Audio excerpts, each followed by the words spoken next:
Welcome back to Live With, brought to you by Species Nutrition. Visit speciesnutrition.com.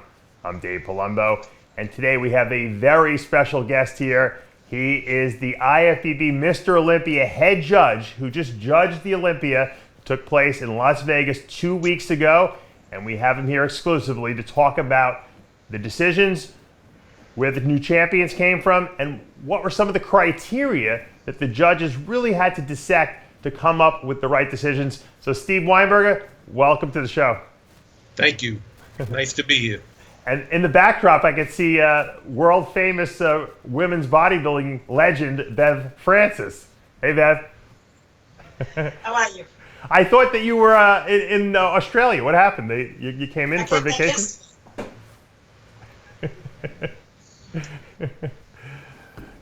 Well, Steve, let's talk about the Olympia, because this was a monumental Olympia in the sense that we had a lot of changing of the guard. You know, we had champions that lost the crown. We had people that were, or titles I should say, that were vacated that needed to be filled. Let's start right off the bat with Mr. Olympia. We have a new champion in Brandon Curry. As the head judge, obviously, it had to be pretty difficult to figure out who was going to win this event. What in your mind, and what do you think in the judges' minds, made Brandon Curry the obvious choice? What made him the obvious choice really wasn't an obvious choice. There were really no one there to really take him on, honestly. So what clinched it in your mind? If William would have came in his normal size, William was a little smaller than usual. Right. I think if William would have came in a normal William package, he might have won. It's hard to say because you need to see them together, but William was a little disappointed in the fact that his size was down a little bit, in my opinion. When we saw the two of those guys face off at the Arnold Classic earlier in the year, it was very close. It seemed like you could flip a coin who was going to take it.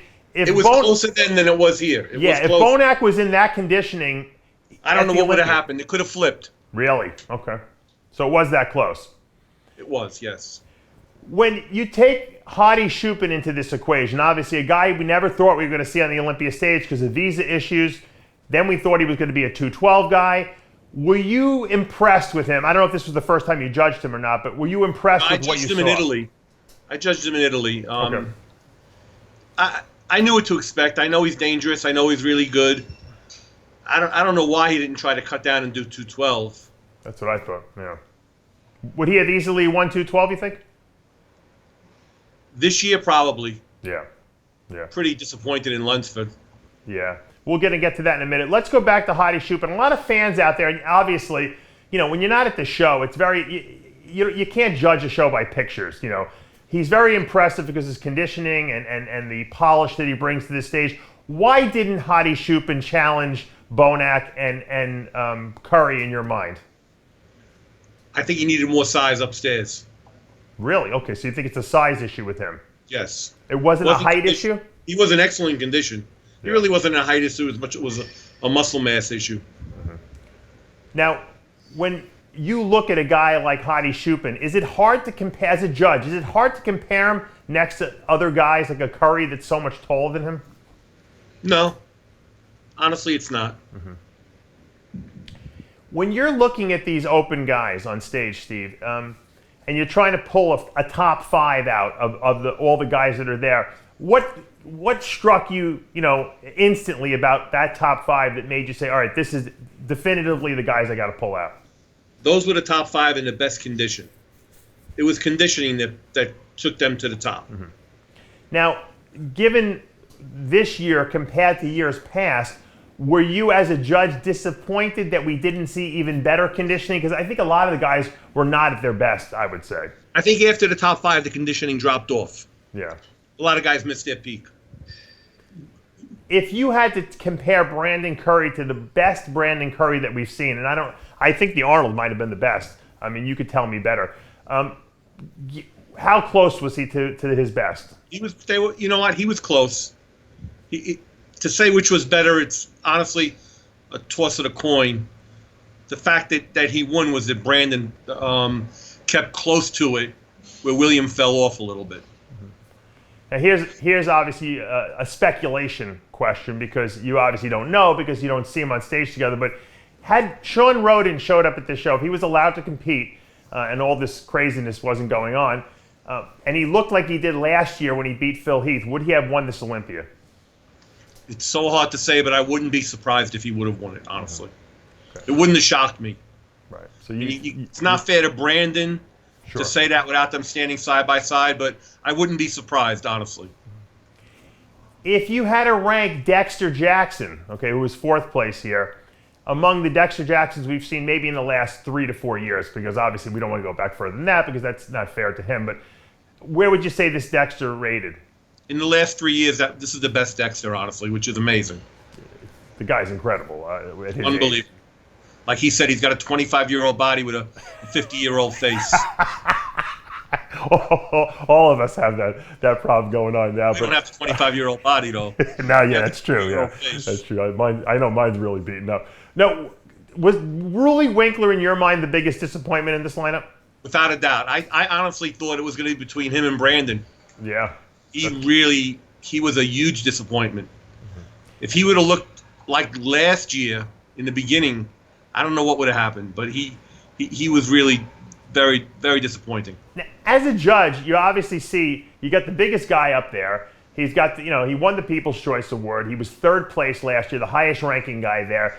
It's hard, almost like you want to see the guy do well. I mean, was it difficult in terms of judging him because like you're looking for stuff that's happening, and then what would you say would be the most disappointing? The fact that his conditioning was off? Yeah, he was just too soft. He was just way too soft. Did you judge him the week after in Italy? No, I didn't. Okay. What was the? I mean, do you think? I don't even know if he looked any better, to be honest. He was harder. He looked better, but I don't think it would have been enough, to tell you the truth. A lot of people were asking about Steve Kuclo. What in your mind made you choose him to get into that first call out over some of these other guys that that came after him? Out of the rest of the guys, like the Juans and the Johns and the Cedrics, he brought the best conditioning. He looked excellent. His legs were really good. Yeah. He brought a really good package. He really did. He was very impressive. I think structurally too, he's like almost like a Jay Cutler. He's got a huge structure. It looks very impressive up on that stage next to these guys. He is built like Jay. Yeah. Talk to me a little bit about Patrick Moore. He seems to be like the buzz of social media. Are you impressed? Very. He came to the gym about 2 weeks before the Olympia, so I kind of knew what to expect. Right. Very impressive. Real great taper. He just needs a little more size, especially in the legs, and he's going to be right up there. He's got a great future. Really nice guy, too. Yeah. I talked to Lee Labrada. Lee Labrada said he trains at the same gym as Patrick, and he says that he's like another crazy Ronnie Coleman, guy. Like he trains like heavy weights, 20 reps every set, He's very impressive. I think he trains with Hunter. Yes, he does. Yeah. But he said, because I was wondering, I wonder if he's just a genetic anomaly or if he's a guy that actually has genetics and trains like an animal, and it seems like he's got both, which is reminiscent of Coleman. Go far. I think he's going to go far. Yeah, I do too. Let's switch gears for a minute. Let's go to 212 for a minute and talk about Derek Lunsford versus Kamal Agargi. What was the deciding factor? Condition. Derek was just way too soft. And Kamal, who doesn't have the shape as Derek, was in really good condition. And that's when I always say condition kills. Yeah, I agree. Conditioning wins shows all the time. Now, you think that Derek just dropped the ball? You think he got too confident maybe in the fact that everyone was kind of anointing him as the next 212 guy? I spoke to him after the show, and he said he brought it in a little too big in the prejudging, but he thought he brought it better at night, but it just wasn't enough. He was trying to show a different package. Yeah. But when he had such a successful package last year, I don't know why you mess with success. It makes no sense. He's a really nice kid. He's intelligent. I just think he made a really poor choice. Yeah, it seems like people start trying to, recreate, the wheel, so to speak. And you're right. They screw up every single time they do that. And he made a big mistake.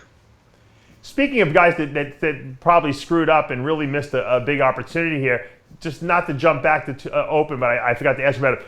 I mean, did Cedric McMillan blow the opportunity of a lifetime here? He's had a couple of opportunities, to tell you the truth. He blew it. Yeah, he did. I mean, If he would have came in shape, that would have been just a cakewalk, in my opinion. I mean, the guy, if he would have looked He's like he got did at the the best Arnold shape. when he won, I mean, how can anyone beat him? Nobody. He almost beat Kai He's in there. condition, you're right. Unbelievable. I look at the genetic, great guys that are so genetically blessed who sometimes just don't ever live up to our expectations, and it drives me crazy because I wish I had their genetics. Everyone. I mean, a guy like Kamal, who doesn't have the best genetics, came in great shape and knocked out a genetic freak. Yeah, you're right. You're 100% right. And the same those guys did with Cedric.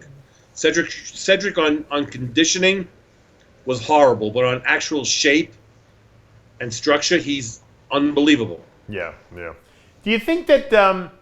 How do you think Phil Heath would have done in this lineup had he looked like he did last year when he lost? Had he looked like he looked last year in this lineup, Yeah. he probably would have won. Yeah. I wonder why he didn't do it. It's amazing. I don't know. It makes no sense to me. I don't know whether he's still mad or he's disappointed. Yeah. It's a shame, really, because I mean he would have went right back on his record roll. Yep. It was really a missed opportunity and something that he could easily have done. So. Do you ever think we'll see Kai Greene on an Financial Olympia stage again, Steve? I mean, you're friends with him. With who? With Kai Greene. He was hinting a couple of weeks ago. I mean, I don't know. You can't tell Kai what to do, as you know. Kai's in his own little orbit. If just knowing Kai, though, as long as you do since he's a kid, Steve, do you ever think we'll see him compete again, or do you think he's done? Knowing Kai, it's possible he could come back, but he's been away a long time. So it's hard when you've been away for so many years to come back. I mean, although he always looks in great condition, he's never out of shape. No. I just don't understand why these guys turn away this money and all these opportunities. I mean, it was $400,000 to win, plus all the endorsements, plus all the exhibitions and seminars throughout the year. That's like $1 million. It's a prestigious title. I mean, that's what we all trained for. I mean, for our whole lives. It's the ultimate title. It's the Super Bowl. These guys, they started out as kids wanting to just get on that stage. Now they have an opportunity to win it, and they just walk away from it. I don't know how to explain that. I really don't. That's beyond my grasp. I'm not that much of a psychiatrist. I was going to say, do you think at that level, I mean, you've judged everyone. You've judged the best of them. You've personally spoken to them in your office, spent lengthy conversations with pretty much everyone. And do you think that the Olympia level is a psychological thing? Like, it's just some people are just not hardwired to be able to win that title. There's some kind of like mental block against it almost. I mean, with all of those years that Kai took off, he probably lost a couple of titles in those years. I would say so. I mean, it's foolish, really. It's you spent your whole life training for this. Yeah. Years and years, and I mean, the guy trains his ass off. He's an intense trainer. I mean, he really is. To just not go ahead is ridiculous. And Phil, who's won them. I mean, he's tasted victory. Why he didn't want to come back and get that again, I don't know. I mean, he was mad at the people, but this would have been a great way to shove it up everyone's ass. You're 100% right. I don't understand it. I mean, he's a very intelligent guy. His girl's real smart. I don't understand the thinking behind that. I really don't. Yeah. And everyone loves a good comeback. You know what I mean? Even if you don't like the champ. He would have been the favorite. Yeah. People would have loved it. Yeah. I mean, honestly, the crowd erupted. You weren't there, no. But the crowd erupted when Brandon won. I mean, it was honestly, I didn't know how tickets were going to sell. Yeah. They did a great job. It was a sold out crowd. It was a really big show, and the crowd went crazy. So I mean, it goes to show you it doesn't matter who shows up, there's still going to be an Olympia champion and a real good show to set it off. No, I said that. Whenever there's an open title, I don't care who's in the lineup. It's exciting because you're going to get a new champion. And now next year, probably everyone all the people we just talked about who missed the opportunity this year to do it will come back next year, and then they'll all complain because the lineup's too complicated. There's too much competition that they can't win. Yeah, there's always one of those Super Bowls where you kind of just like walk into a wing. Exactly. Let's talk about probably in my mind, the most competitive division in the entire Olympia, which was Classic Physique, which seems to be growing in popularity. by leaps and bounds for obvious reasons, because the physiques are just beautiful up there. And this was a rarity, Steve, and that's why I want you to give us a breakdown of what happened, because very rarely do we ever see an Olympia champ come into a show looking great and lose. How did Breon Ansley lose the title? I think it was the structure of Chris Bumstead. It was just Chris's big structure, the little waist, the wide shoulders. Honestly, you could have argued any three of those guys. All three of those guys were great. Sure. I mean, George with the best back double bicep up there. Breon with just, he flows beautifully. And Chris's shape is second to none. He does that vacuum and he just looks wicked. Now, are you basically saying that had Bumstead been at his best last year, he might have won last year? Yes, I am saying that. Okay. Yes. Yeah, that's what I kind of intuited from the situation. That kind of Bumstead beat himself last year. Yeah, he did beat himself. He just got an unbelievable frame. Yeah. He's got like a Lee Haney type frame for Classic Physique. Right. That small little waist, those big wide shoulders. Now, a lot of guys have been texting and PMing us on social media, and they're most of them are actually guys that compete in Classic. They're so overwhelmed by the changes in decisions that they want an explanation from a judge, and who better to ask than you? You were the head judge. What are the criteria of Classic Physique in your mind? When you sit there as a judge, what are you looking for that says, that's Classic Physique to me? A beautiful flowing body. A body that really flows. Not just a very muscular body in good condition, but really beautiful shape. And that's, something that I think George is more a bodybuilding shape. Right. Where Breon is more a classic shape, and Chris is more a classic shape. And those guys, I'm not sure, but I think it was a 1-point swing. You could have argued it either way with those guys. Chris did not come in there and kick his ass by any means. Sure. It was very close. Now, when you come off right away and say that George is a bodybuilding physique, and I thought that, and I'm sure you'd agree, George was flawless. Like, I don't think there's anything he could have possibly done to look any better at that show, yet he couldn't win. Does that mean that a physique like his should try to move up to a 212 division? He is going to. I've spoken to him. He is going to 12. Okay. All right. So that there is this is a bodybuilder, this is a classic guy. There is a distinction. It's not just whoever has the most muscle with the most conditioning, and as long as you make the weight, you're going to be a classic champion. Well, there has to be a structure. Correct. And at what point, if someone comes into your office and says, "Hey, Steve, here's my front double bicep. Should I do classic or should I do bodybuilding?" What in your mind will tell you to send them one way or another? How do their muscles tie in, honestly? And can you explain that like a little further? Give me a little better, like, so that people watching this maybe. More their genetic symmetry. Okay. It's kind of, it's hard.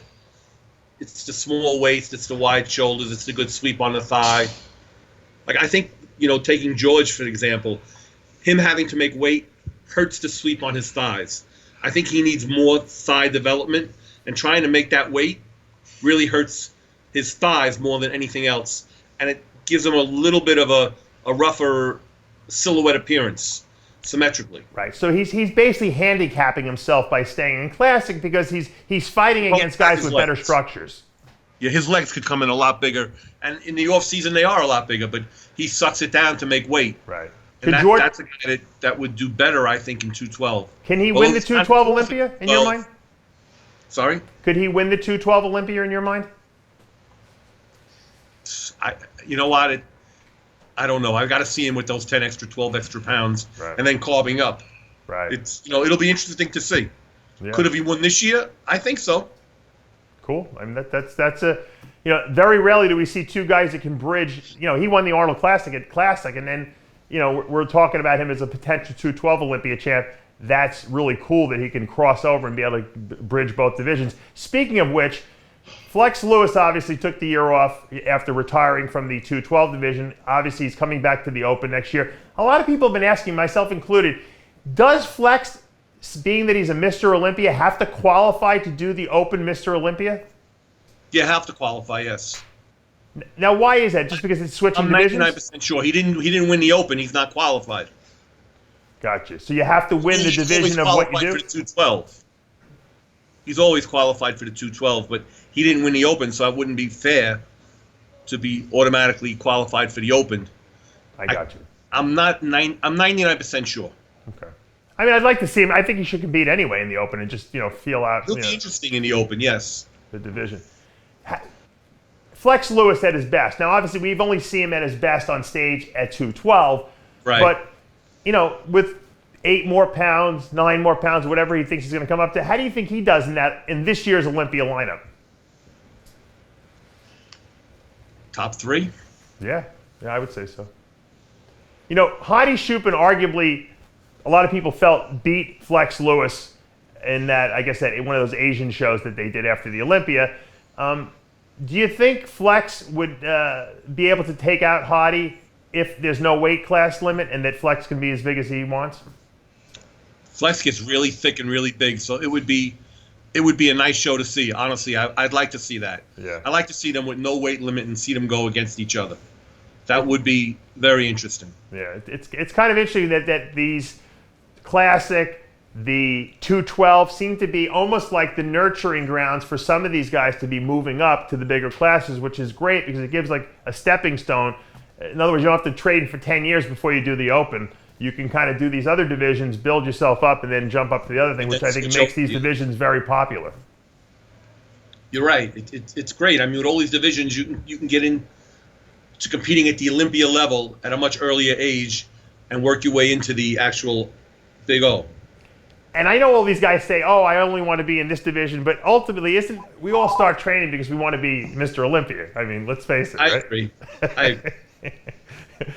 Talk to me a little bit about Steve, men's physique. That's a tough division because these guys are so close. It's like splitting hairs, and these all one show one guy beats this guy, the next show that guy beats the other guy. What won it for Raymond Edwards?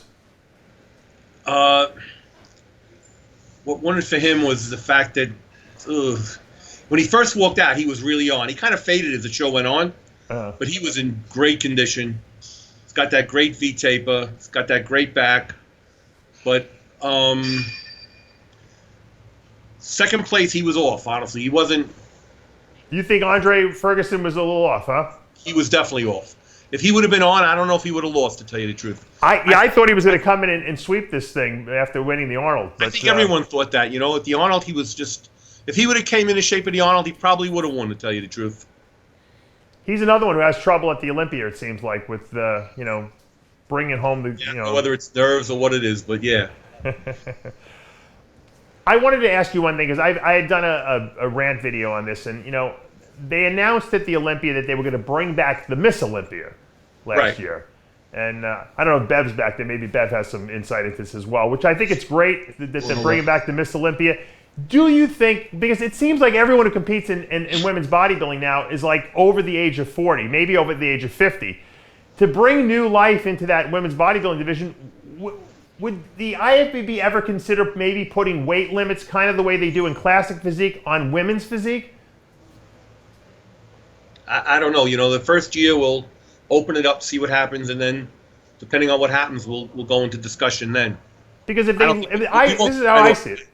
If they limited the women's physique competitors by height, like they do with Classic Physique, you would prevent those women from getting too big, and then the ones that couldn't make the weight, they can move into women's bodybuilding, which now obviously seems to be a very viable category with a lot of money behind it, Yes. I can't argue that. Yeah. I really can't. I don't think it'll happen in the first year, but it could happen in the second. Bev, you think you're going to make a comeback? I hear there's a lot of money to giving away. No, thank you. No, thank you. How's your knees? What? How are your knees? Oh, my knees are fabulous, actually. I'm squatting again, but not heavy. No, right, no I'm competing. quite happy just to stay in the background. Thanks. Steve, just for my own interest, because I know no one else cares, but in figure, LaToya Watts versus Sydney Gillen. What won it for Sydney? Coin toss. Really? Okay. Really a coin toss. I mean, honestly, you could argue that LaToya could have won because she had a little more muscle, and you could argue that Sydney just won last year and she didn't lose the title. Gotcha. You could look at that in many different ways, but that honestly, both great champions, both classy ladies. You could argue that one all day long and be right. They're both great. Bikini. You know, How do you judge bikini? Everyone wants to know how did you guys pick a new champion? Angelica was a little off. She was soft. She wasn't at her best. Mm-hmm. I thought the talk of the show was Janet. I thought Janet looked amazing. It seems like she's always the runner-up, right? And everyone always loves her. By 1 point. I honestly, if Janet would have got the call, you would get no argument out of me. Yeah, no, me too. I think her height really gives her a little bit of an advantage over these girls, but yeah, she's got a really amazing package. She really does.